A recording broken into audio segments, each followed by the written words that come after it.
Glenn, at this point, is this man faking mental incompetency to try to wriggle out of this? And I ask that because this is a former U.S. attorney. This was not like a nobody lawyer. This was a top U.S. attorney in the United States who is now acting like he doesn't understand the law and lying and claiming that Ruby Freeman and Shay Moss's lawyers are working for Joe Biden. He was asked, Moss and Freeman's lawyers say they asked Giuliani to enter into an agreement to stop publishing these similar false claims about them. He refused to do it. This guy is not somebody who doesn't know the law. Is he faking mental incompetency, thinking it'll get him out of this judgment?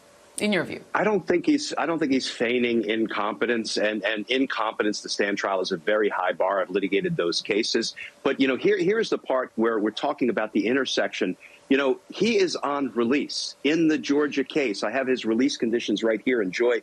Number 5 is that the defendant, Giuliani, shall perform no act to intimidate any person known to him to be a co-defendant or witness in the case or to otherwise obstruct the administration of justice. What is he doing? After that jury award in D.C., he's intimidating and endangering the lives of the witnesses in the Georgia case, Shay Moss and Ruby Freeman. They will almost certainly testify in Georgia. You know, when Harrison Floyd, another defendant down in Georgia, was alleged to have intimidated witnesses, he found himself on the receiving end on a motion to revoke him on release and jail him pending trial. A hearing was held, and Judge McAfee found that he probably technically violated a condition of release, but Judge McAfee opted not to order him into pretrial detention. How about Rudy? It feels like Rudy should now be up because it sure looks like he's violating the conditions of his release in the Georgia case by continuing to intimidate, lie about, defame,